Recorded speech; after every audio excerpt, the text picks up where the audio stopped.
ꯇꯠꯈꯔꯦꯕ ꯇꯠꯈꯤꯔ ꯍꯣꯏ ꯑꯩꯈꯣꯏ ꯏꯁꯩꯁꯤꯗ ꯏꯁꯩ ꯃꯌꯥꯝ ꯇꯧꯗꯅꯦ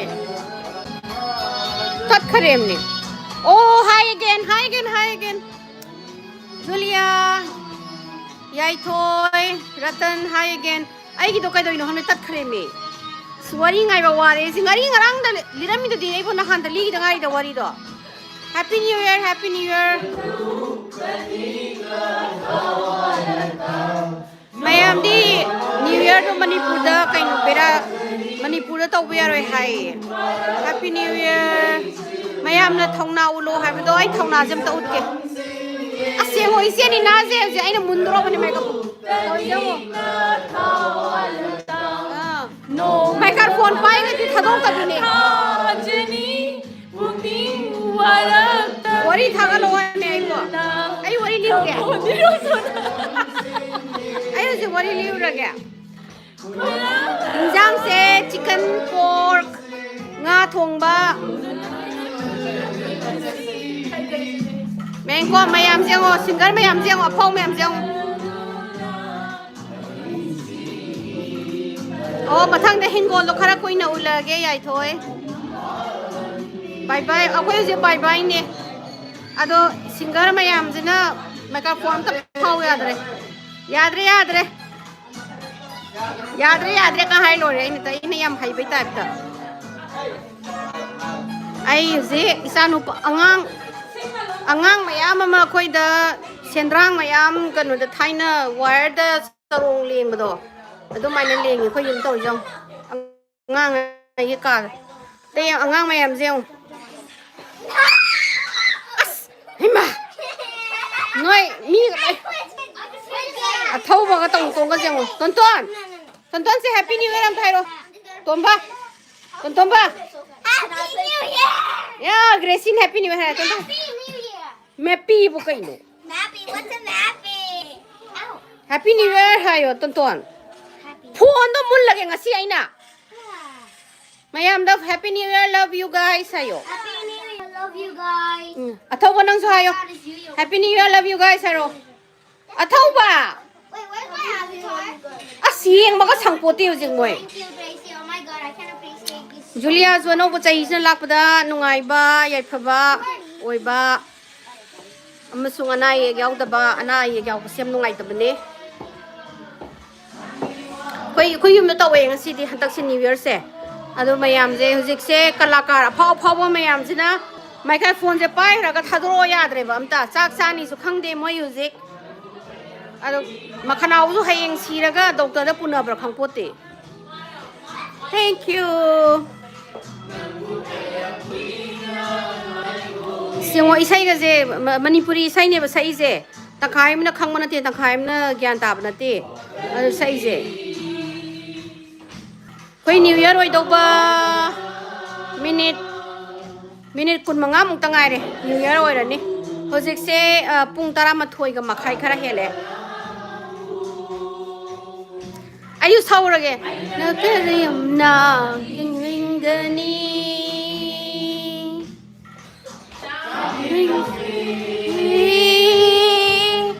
ꯈꯜꯂꯤꯕꯨꯅ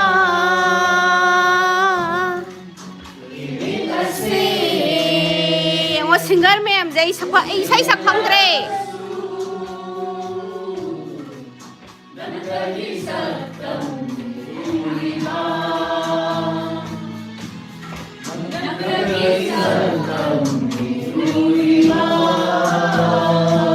이제는 나한테 손 나간다. 티셔츠, 아싸, 땡큐 그노다. 이제는 나 티셔츠 대기 오자면 레파 사고도 안 말해봐. 땡큐. 영어 이제는 아주 부자더라. 아시 영어. 라시나 마툼 로이라버니. 영어 아이기 오네 이시에지 정어 아이 이시에지 좀 마마이가세 랑틱 파자더라 영어세. 아이 마네 비 손이 아가세 마마이가세 룩타이게 봐 이사이게 리릭스 봐 방아로에나. 마양기 마얌나 발라얌 파메 예도기니. 나 거의 굴기 동강다니 나는 붕아이 들어가. ꯑꯩꯗꯤ ꯍꯩꯇ꯭ꯔꯦꯗ ꯁꯤ ꯏꯁꯩꯁꯦ ꯁꯦ ꯑꯣ ꯈꯨꯅꯤ ꯁꯛꯃꯤꯟꯅꯁꯤ ꯂꯥꯛꯑꯣ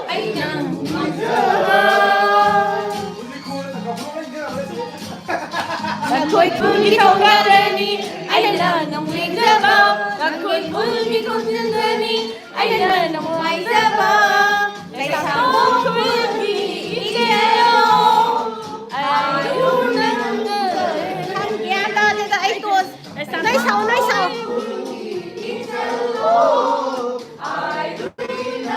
ꯃꯌꯥꯝꯁꯦ ꯏꯁꯩꯗ ꯂꯣꯏꯔꯦ ꯀꯩꯅꯣ ꯏꯆꯦ ꯑꯩꯈꯣꯏ ꯁꯣꯝꯅ ꯍꯟꯕ꯭ꯔꯣ ꯃꯌꯥꯝꯁꯦ ꯐꯦꯟ ꯊꯥꯔꯤꯗꯨꯕꯨ ꯑꯣ ꯖꯒꯣꯏ ꯁꯥꯕ ꯍꯦꯟꯃꯟꯗꯅ ꯃꯌꯥꯝꯁꯦ ꯏꯁꯩ ꯁꯛꯄ ꯍꯦꯟꯃꯟꯗꯅ ꯍꯨꯃꯥꯡ ꯁꯧꯔꯦ ꯍꯩꯇꯕ ꯃꯌꯥꯝꯒ Happy New Year guys ꯆꯦꯅꯤꯅ ꯌꯥꯝ ꯅꯨꯡꯁꯤꯌꯦ ꯅꯪ ꯇꯥꯗꯦ ꯃꯥ ꯇꯧꯔꯤ ꯆꯪꯉꯣ ꯌꯥꯏ ꯁ꯭ꯀꯨꯜꯒꯤ ꯄꯥꯈꯪ ꯑꯉꯥꯎꯕꯤꯅꯦ ꯃꯁꯤꯅ mana ya school pakhang angaubi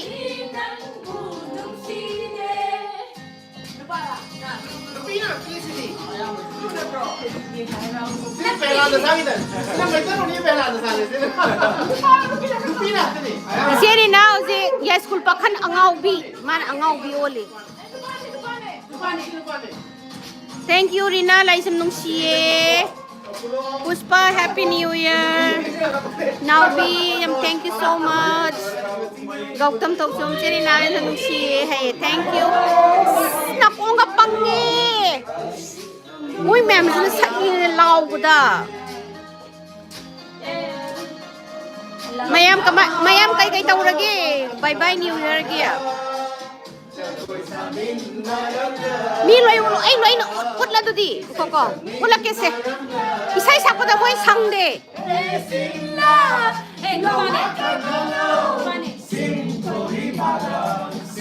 sinay si oli hero tamosdi ay je hero sonia hero surse sina sonia asemo mga kaze lai thoi me am judro Sina mayam na khangnabi sina ji iche ai sei nupa do filare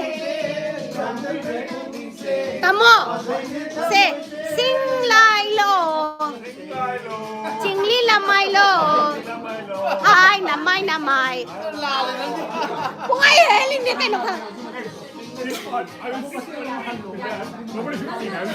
You sing better than all of us. Baron khang da ba mi pungai haijan bira loi re tamo again sing lai lo la mai lo ha la pai amai la lo la good job ay itay si tawbi sam tiyeng oh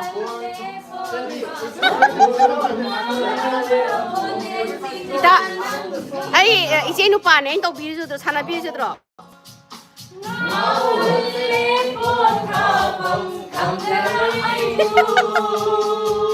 slow ye mayam jing jang ay na tamogi isay san ba si ba nang nakanao do wadri ba 와디 샤이샤고 isa ko de wadi ya 아무도 오이도래 미니타 오이도래 mi trauma kita ngare ana tamo de isay san ba ay sing lai lo kai ma jo hai sing lai lo kai maro na khang sa ke sali ne na nungai ma New Year se mathang sahi na lakpada 마얌 kano tawba ꯍꯧꯖꯤꯛ ꯋꯥꯔꯤꯕ ꯈꯣꯠꯂꯤꯕ ꯄꯨꯝꯅꯃꯛ ꯋꯥꯕꯁꯦ ꯂꯣꯏꯅꯃꯛ ꯃꯥꯡꯈꯤꯕ ꯑꯣꯏꯔꯒ ꯂꯣꯏꯅꯅꯦ ꯑꯁꯦꯡꯒꯤ ꯊꯥꯏꯅꯒꯤ ꯃꯅꯤꯄꯨꯔ ꯅꯨꯡꯉꯥꯏꯕ ꯆꯥꯎꯈꯠꯄ ꯌꯥꯝ ꯅꯨꯡꯉꯥꯏꯕꯗꯣ ꯑꯗꯨꯗꯣ ꯑꯣꯏꯕ ꯁꯤꯅꯦ ꯑꯩꯈꯣꯏꯅ ꯈꯣꯏꯔꯝꯃꯤꯁꯦ ꯌꯥꯝ ꯅꯨꯡꯉꯥꯏꯇꯦ ꯑꯩꯈꯣꯏꯁꯨ ꯂꯥꯞꯅ ꯂꯩꯔꯁꯨ ꯏꯃꯥ ꯏꯄꯥ ꯏꯆꯤꯟ ꯏꯅꯥꯎ ꯂꯣꯏꯅꯃꯛ ꯃꯅꯤꯄꯨꯔꯗ ꯂꯩꯕꯅꯤ나 ꯃꯣꯏꯅ ꯋꯥꯕꯗ ꯑꯩꯈꯣꯏꯁꯨ ꯂꯣꯏ ꯋꯥꯔꯤꯅꯦ ꯑꯩꯁꯤ ꯇꯥꯐꯝ ꯈꯪꯗ꯭ꯔꯦ ꯃꯈꯣꯟ ꯃꯌꯥꯝꯁꯤꯒ pung hujik kano tare 11:45 minute trauma da ngare New Year gi hi MLBB gameplay Hania hi Naubina hai chen Priya ge nok pada sire ai itai je aina ne ko loina kana sana biram ne madi marong khangdam ni nai sana bi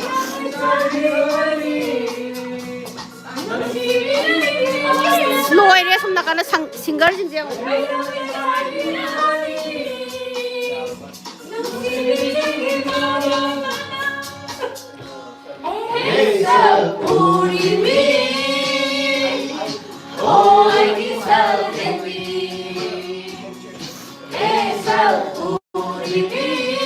why to isai sagalo tamu bisu itai dro isai salo hai ja tamu bisu isai salo hai ne why to isai salo hai ja nate furit why le pana dro tamu da tamu bisu raba ma oram dong mat le I know. why to isai salo hai tamu bisu oram dong ma le ba Male. ibai do mukta le chale che mani pu thola kan thengna se yam thina ni nge hania thengna se why se kan odro batamo ai gi itai dura ba isai sa lo hai je san ge je nung oh mani pu da nung din oi ba ruai ai tapam ga khang dare ise rama kanu ai gi second cousin ne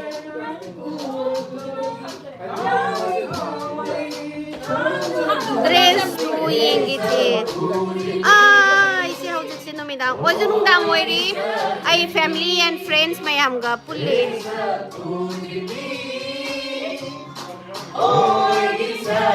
Manipur se ai next year yenge tholak pa ya ba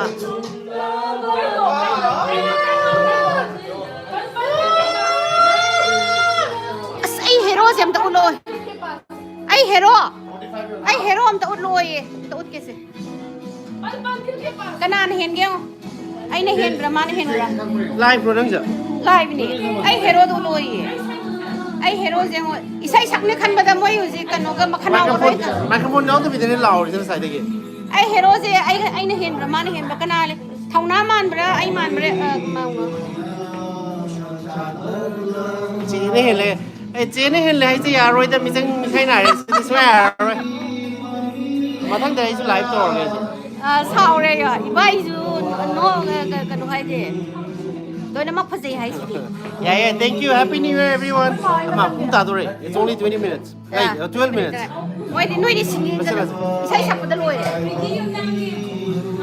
mayam adu di khoi ju ni we yau do re mayam je sumna kanda angang mayam ga hekta launa ba ta tre ba moina ba khom tong dong se akoi si gi hero se hele akoi si gi hero si ne hele ka hari mi jamane hai thank you Manipur adune hujik se Manipur di New Year oiram mani bye bye ngang we record do koi yum da su dum maina ta pada mayam dum maira paina to bodi picnic gum ba chapadi yadre khotre na hai chene helida hai ri he amta ti khumau da chene helida hai ja ha chene helida hai Hi everyone. Happy New Year ton di hai na wona da ai sigi tawre me game da yenga ga leyeba wa ji sa daw leyeba noi bai se mau ji isai sa o de ma mai nga sangang ga rengo singbada Isai sakit daw ne mayam tan thore. hayeng di ising asaba ga singa phutla thakta da yar roi Happy New Year. Hari ning. akhoi di hero ne hele ka hai ri nangi party ju yaw ri Yeah. Happy New Year everyone. ibai na nai re ka hai sidi du ne nangi party am yaw ri ba Okay guys ngasidi kana toksalage hujik se mayam New Year khoi sida law do re Happy New Year law do re. law do re icheni naga khoi mayam tang ulakke aduga Happy New Year law rasi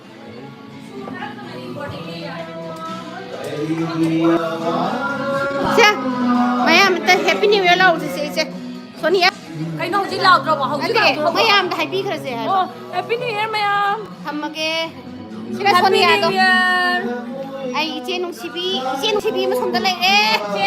Nom daloli. Happy New Year!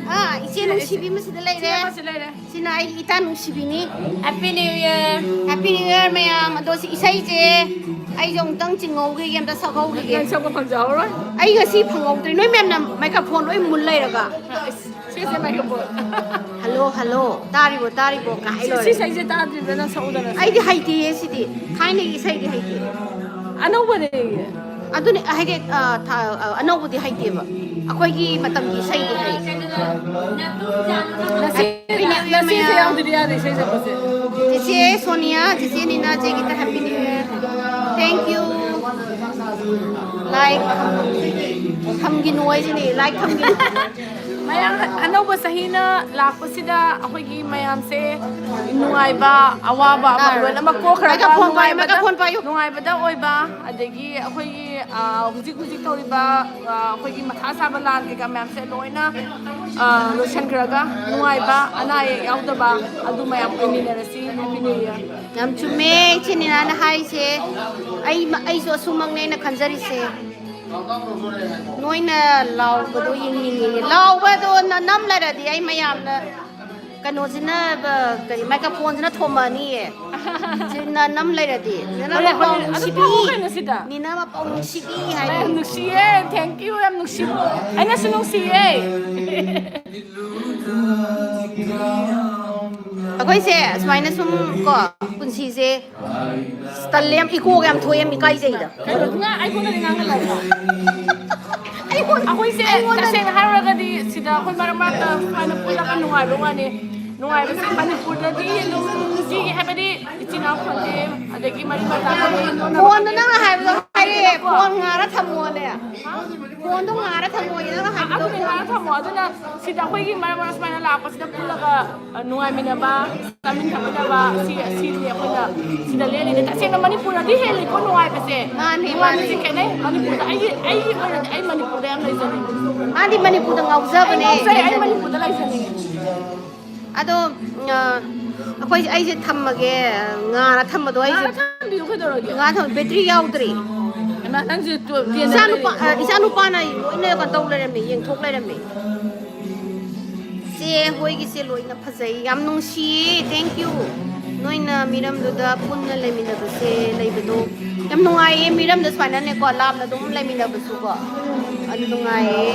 mana magi mating pangnaraga nusi Se phone do kai ga no ma thammaga se oina pulap law do yeng ni je. aku sei tagi sai sakti tamu chu ti pasai Sai da bui uji kan sai asi dia kan tau tre ai phadi maron thok tre ma de si sai de. ai su phadare tamu su tangi phadi Ha da bai ni tumin lai je ma ya. kai sei hai maya apa ma hai na Mayam kari isai saklak sige mathang da khoi gi new year law ngai da kari isai je sakpadi sa e karam bai sai saklaw ge mayam pulap saklak ge che yam phajai de gi na thanga ge kamo suzuki suta ki kamo singer je yam kutu yango maha singer ne ngo se nangi sei tagi da su je live da nangi ba nangi sei tagi am ta saklaw law ta mo am please am ta de saklaw da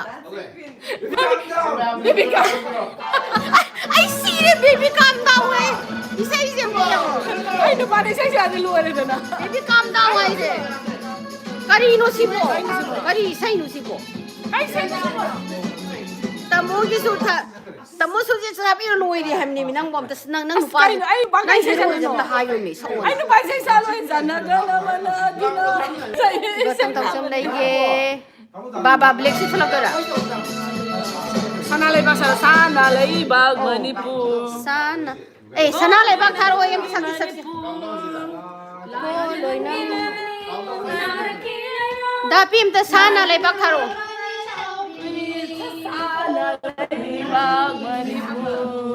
Mang ko sawra loi re. AC thajalaga lai bra de. adu ya ya du sa Nungsi Suchitra. tamo Love you. sana lay ba sakse Sana lai bak saloy. ai Oh. Oh mathang na sakla ge sana lai bak to na.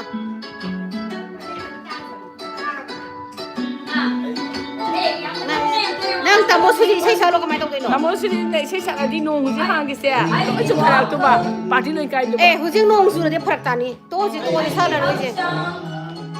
Ai ba ano yaw di uti. Taibang makhal na Nang isay sa da isay do. Nang sa ai nam ke. Ji sa Briti gise. Ai bi pa chung. Kai Ai da no. Ai bi hau ra pang. La na na ai ba lai chil nang na kau don uraga ai gi thamoi na ra chara wang na sang na pai ba cheng la nang di khalang loi hai su mara loi koi di na mo nang gi no ki nang si kaya na lahi pagro sina nang kharlei ai su kharlige lunchi wari mapokasiane awa wari siki nai khai mi ku asina nang bungai rie laklo 3 minutes ka ngara karna. Ano ba? Maximum na Eh mayam 3 minutes ka ngai re. Koi countdown su tong do re. Ada si phone ne thapang su lai re ba. Siyasa na ay ye. Si bamaru Ay ye. nung si bamari nung si baidama hingla hai hinglam ge khali kalal panan su mi hau bamasu Ay greda. ngai 2 minutes greda na 2 minutes. matang siri lam na pai balai sin nang tu inagan ai punung sira ium tu da kai kana to Lao ko le. lau kore mayam lau kore mayam lai presi ke sing do nang ki thau na noi ha ji noi re su sinaramu Happy New Year everyone bye say bye Bye bye bye bye to. bye bye to wai si ke ka ya ri tham ya bye Ini na tayo sa ya ya. Ini kan.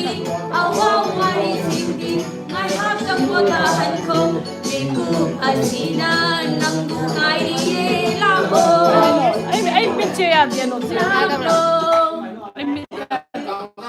How do I? Oh baby calm down hai gare sai ta mona na du pa na calm down hai gare bye guys yaad re mayam saure happy bye new year bye happy new year Give me Joe.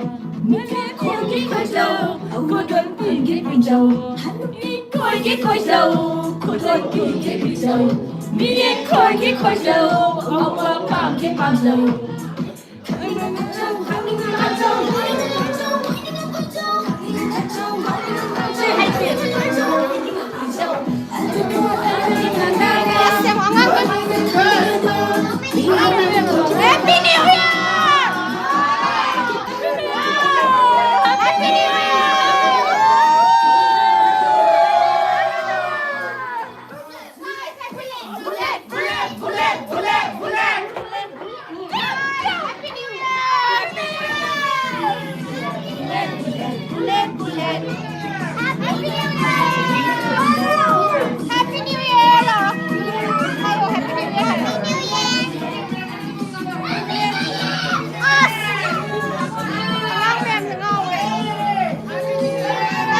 New Year!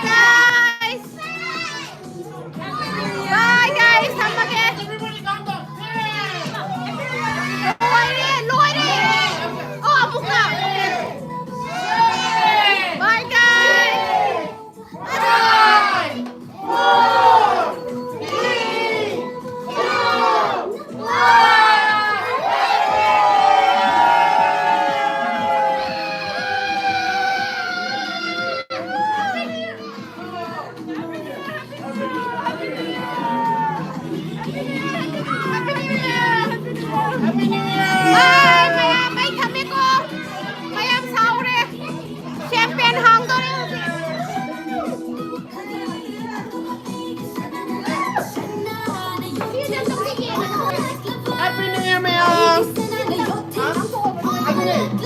Hãy subscribe cho kênh Ghiền Mì Gõ để không bỏ lỡ